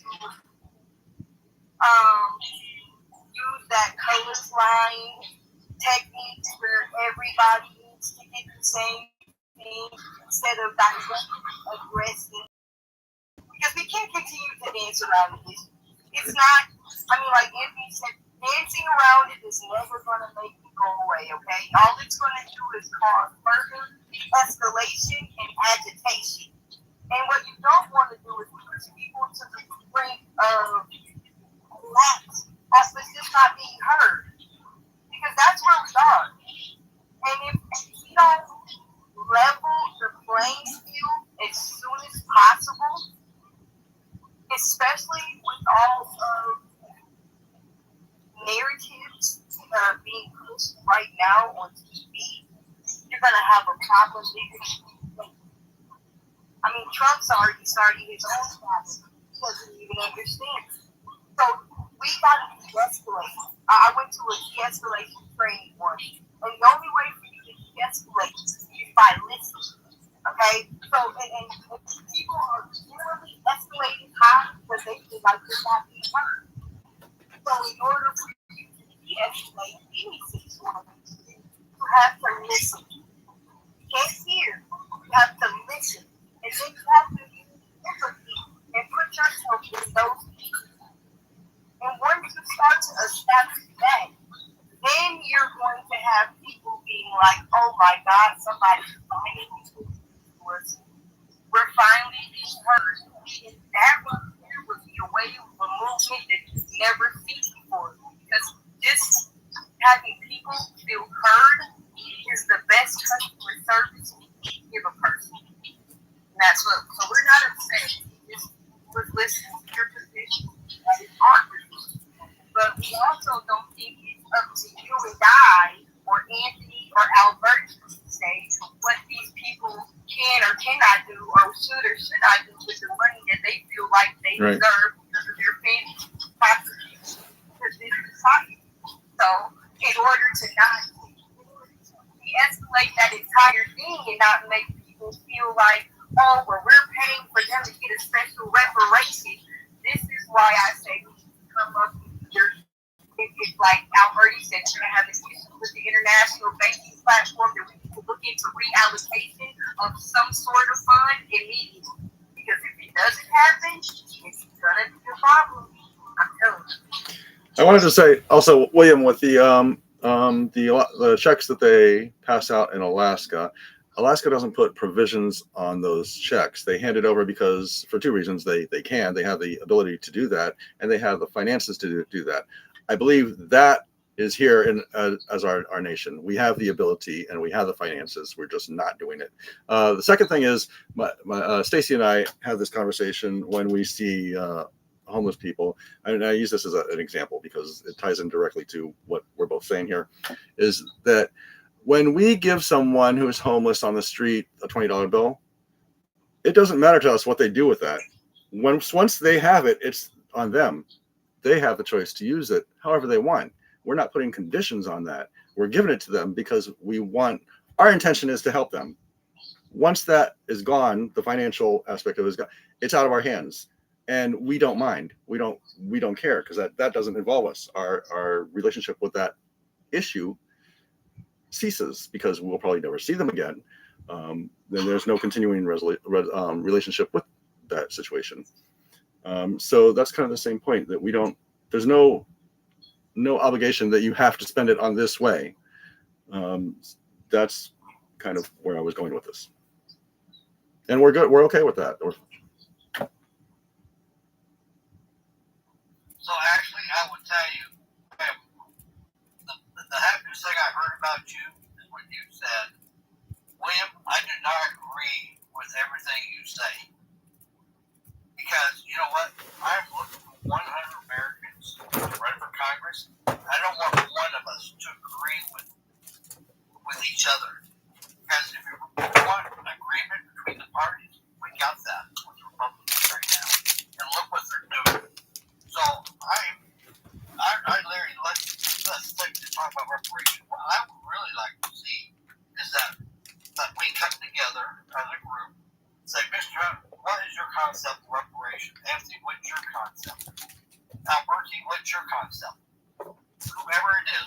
concept and say, okay, what's the best part about Mr. Hunt? What's the best part about Anthony? What's the best part about Albert? And we put them all together because that's where you will literally get the best. If we stick to one person policy is because they think they're the best, it's not the best. I don't care who you are. Trump's policy is not the best. My policies are not the best.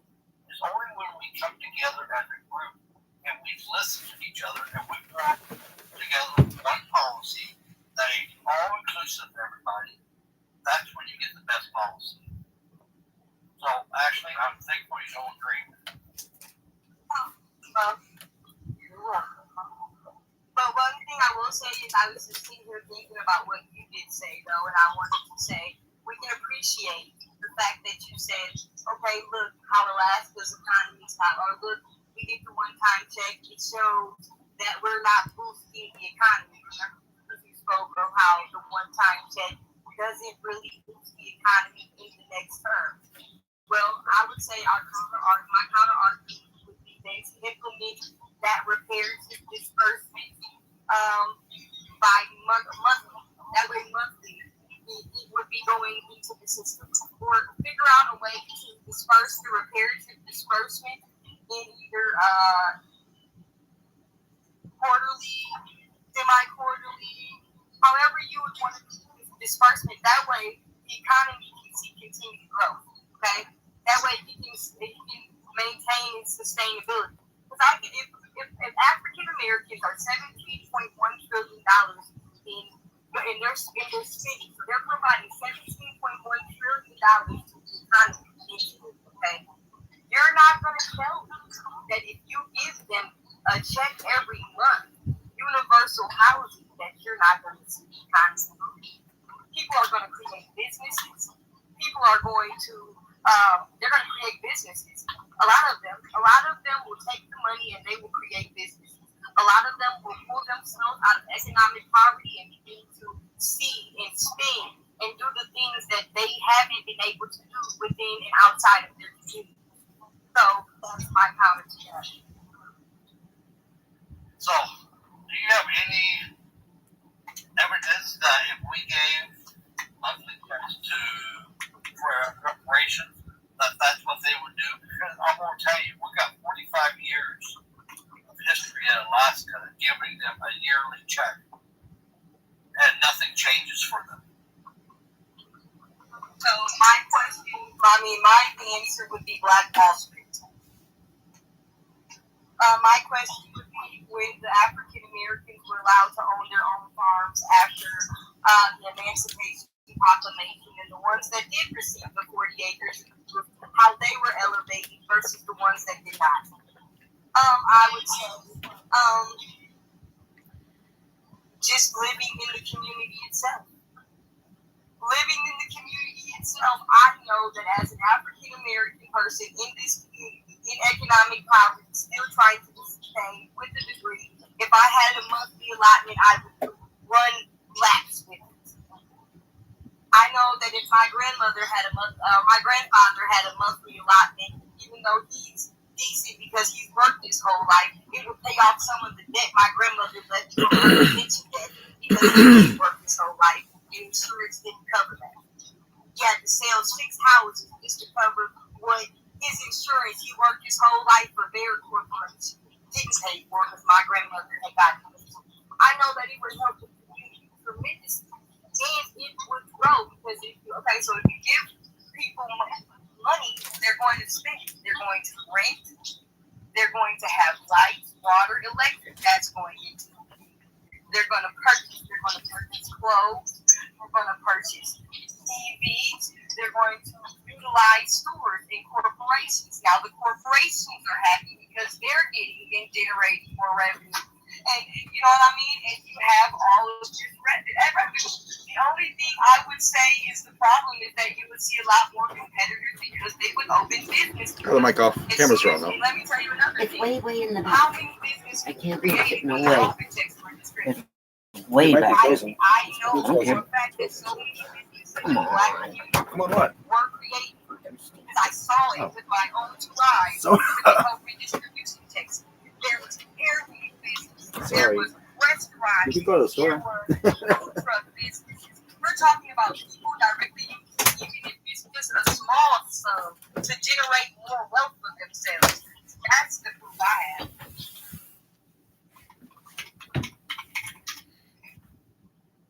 Yes. Go and visit and talk to the people, and they will tell you probably firsthand what they would do with a check. If somebody gave them a check, what they would do. You would probably see so many music labels. You would see all these different things. These are things that people are interested in their own private business. They would create business. Business equals wealth, equals economic growth.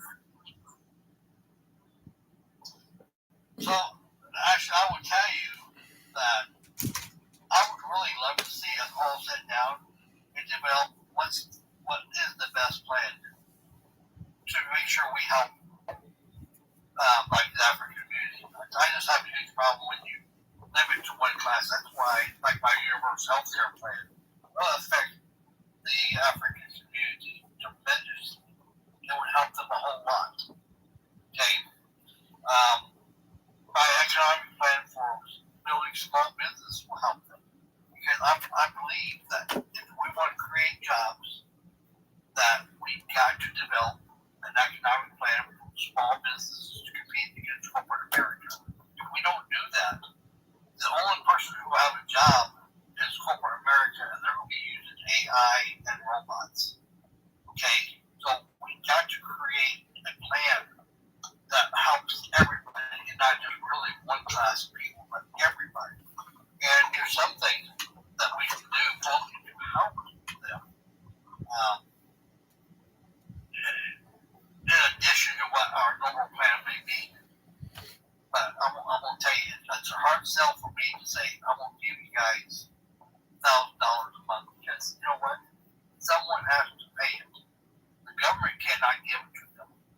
The only way they will get it is from you, and from Anthony, and from me, and from Alberta.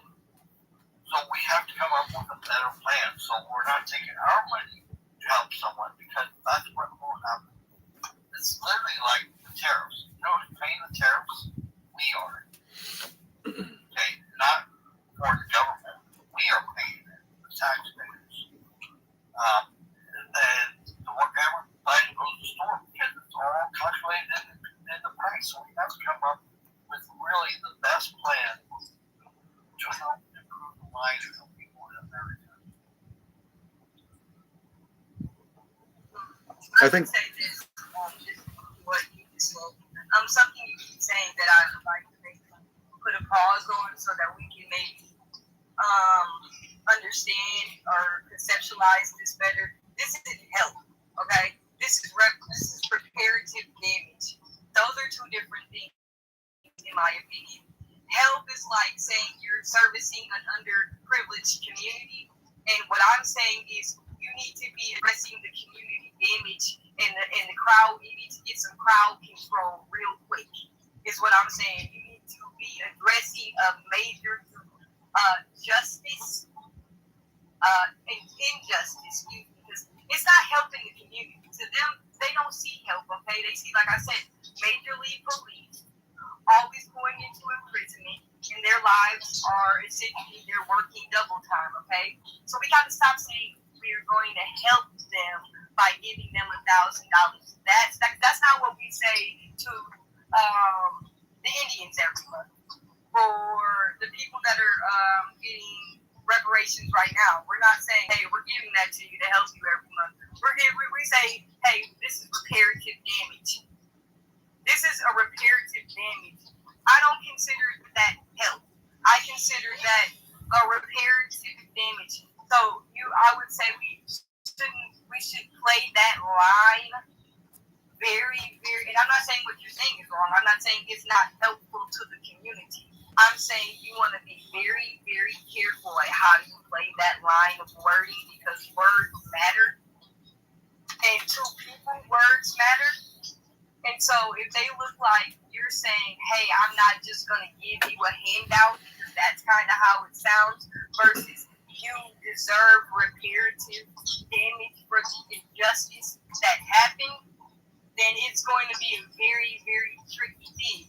And unless you're looking at it in that direct fashion, that this is not a handout, but this is a reparative justice, like for injustice, like it's a reparative thing, then it's always going to be kind of like a weird line to one, because you are looking at it like you're handing out handouts, and other people are looking at it in the sense of this is reparative damage control. And that's where we probably look into. So let me ask you a question, actually. So right now you have reparation for the African Americans who were involved in slavery. Okay, so let's say we agree to do that. Okay, and you will pay it, not corporate America. You will pay it because they will pass it along to us. So then next, let's say the Japanese Americans that were put in intern camps in America. Now they say, oh, we want reparation. So what would you tell the Japanese why they would not deserve reparation? Well, It's not just Japanese, it's a lot of people. My position was pretty direct when I said that I would prefer reparative Indian Accords. I was pretty direct with that position. I don't feel like the American people should pay for it at all, which is what I said from the beginning. I'm not looking. I've looked at the comments. I don't have to look at polls or anything. I watch comments on just reparations alone. Okay, just reparation talk. And in the reparation talk, the comments, okay, I know for a fact that the American people have no desire to give African Americans or Irish indentured or Japanese or anybody reparations.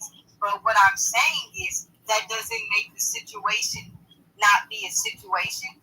It doesn't make it a situation that's not going to go away. And it needs to be addressed at the forefront, because if you want people to follow you, so if you want that African American community to leave that Democratic Party, you're going to have to be able to speak a love language to them that you're going to have to learn as soon as possible. Because if you're not speaking the love language of African Americans, you're not going to get them. They don't care if you offer them Jesus. Okay? They don't care. They will not come. They will stay where they are. What I'm saying is you have to be on the forefront and ahead of things. Because if not, you know Democrats are going to promise them a bunch of lies anyway. They're going to lie to them from the beginning of the campaign to the end of the campaign. So you got to get ahead of their lies.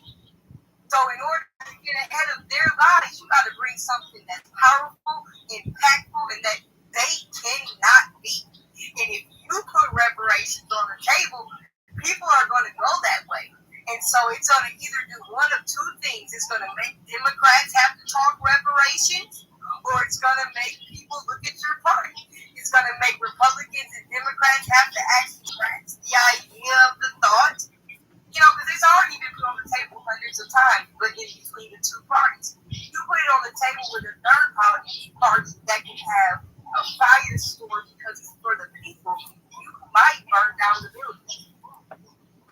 You may literally burn the whole thing down. Because if you are talking the right talk, and I don't mean talking things that can't be done.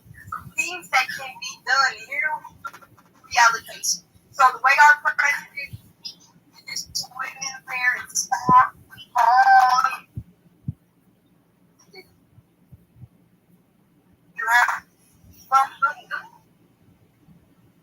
if Mr. Outno, government banking is going to that, you know, okay, perfect. I'm glad you told me that. So now we that hurt.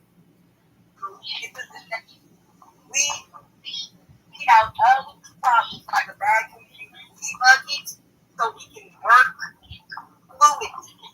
Once we see, okay, this can't be done, then this has to be addressed. But regardless, I mean, you're already paying reparations right now. You're paying them. paying them to what Indian Bureau Affairs. You're paying them to what the people who did who had Hiroshima. Don't they get reparations as well? On some of these classes for people already receiving reparations, you have to understand that African Americans know that. They know that people are getting reparations and they are not. And that is the only position to them. That's all that they care about. They know that there are people who are getting reparations, that the United States was found guilty of crimes against humanity for these crimes in free speech. This is in talk. I mean, you have to be more engaged in talking, because if you're not, then people are going to want to argue. And we don't want that.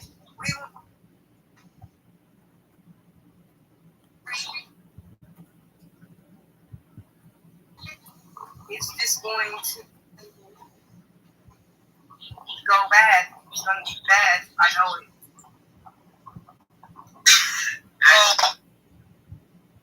Reparations looks like to you?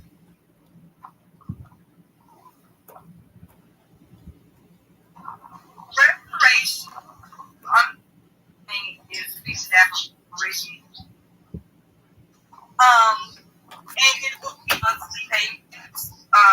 In reparations that way, they would not run out, okay, of money. That way they would be seeing consistent flow and it would consistently grow. I've been really considering land reparations. I've been really looking at the land that we have available and going back to the original land deal, because I mean there was an original land deal that they thought would be sufficient, but due to population growing, we may not be able to give them 40 acres, everybody. But just to implement and have your own land would be life changing for a lot of African Americans, just to have their own space, okay? So it necessarily doesn't have to always look like a financial thing, Right. but to stump people. Yep. And it can't be, we're going to raise the check, because all they're going to say is, I work for that check. That's what I would say. I work for the check, so you giving me an extra dollar on my check, and I make salary. Not going to mean, so it's not going to mean something to somebody who makes a salary already, giving them an extra $1,000. Right. You know, you're going to add an extra $1,000 to what you already given me. I'm working for it. I had to go to where you give land, it would be a finality, right? Like I would say, here's your 5 acres, here's your 20 acres, whatever that allotment is. Then I'm done once I've provided it for you. Whereas financial, if I do it monthly, what is your idea of a cap? The value of what land would be? What is the end to reparations, or is it a never-ending thing? Well, it's not crazy that you're from California, because this is perfect. Because I've actually taken a look at what your California reparations actually, what you guys have going on, and I think that what you guys are doing in California and the way that they've already started to prepare that reparative plan, I think it's a great reparative plan. It's got what it would be. They have all of the numbers mapped out of what the cost would be, how much people would be getting. They have it already mapped out. So essentially, you would go and work with these groups that have already been working on this. You wouldn't take it from them. You have people in your state that's been working on this, I know, for 5 or 7 years. And they've been working hard. Their research is hard. I think that we go with the people who have the most knowledge. Why would we leave them out, and they've already done the hard work?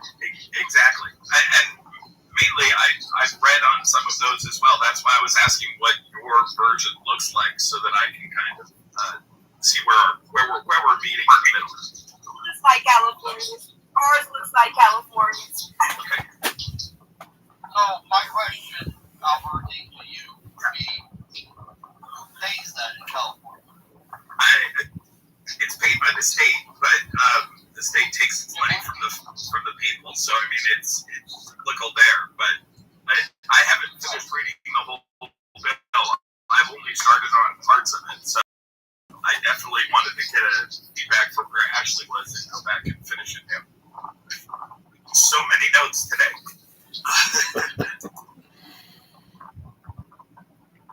Yeah,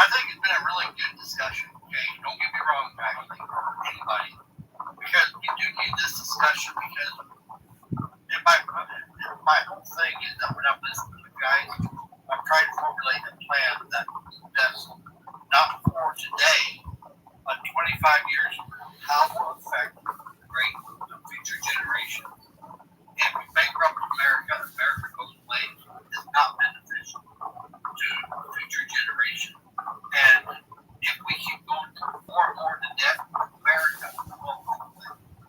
We have to figure out everything we do has to look at how will this benefit future generations to ensure that they have the same better America.